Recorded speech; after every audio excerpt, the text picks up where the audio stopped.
Thanks, Kamariki. Speaking of the government's response, the National Assembly has approved the Value Added Tax Amendment Bill 2026, lowering VAT on petroleum products from 16% to 8% for a period of 3 months.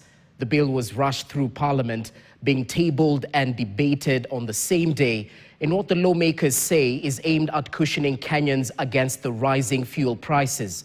Members of Parliament across the House backed the bill, but used the debate to call for wider reforms in the petroleum sector and related levies. KTN's political affairs reporter Daniel Kariuki with the details. The Energy and Petroleum Regulatory Authority, EPRA, on Tuesday announced new fuel prices that saw increase of 28 shillings per litre for petrol and 40 shillings per litre for diesel, a hike that was received with a pinch of salt by Kenyans. Following a public outcry, the government moved quickly in an attempt to caution Kenyans from the high prices. And in a move to address the issue, the government introduced a bill amending VAT from 16% to 8% to cushion Kenyans. That bill was approved Thursday by the National Assembly. Having exhausted the provisions of Section 6 of the Value Added Tax Act, we are now left with the option of an amendment bill. And that's why today I hold this amendment bill so that we can adjust the value added tax beyond the margin of 25% allowable in that section. This coming again as a backdrop of an announcement by President William Ruto that his administration had taken strategic measures to cushion Kenyans.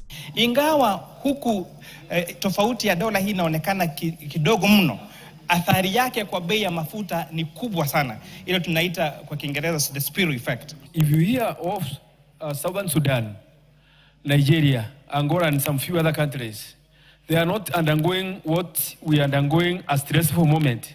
A section of lawmakers, however, questioned the 3-month duration the bill will remain in force. Some called for a review of government-to-government framework for oil importation. On one side is government to government, but on this other side, Honourable Speaker, there is no government. It is individuals that are benefiting. And then we are still using the word D to G, Honourable Speaker. That reason alone makes our fuel more expensive, and I think we need to review this. Finally, I would urge the government to be truthful with Kenyans. But even as lawmakers welcomed the downward review of VAT, they called on the government to institute more measures to reduce the cost of living and shield Kenyans from the aftershocks.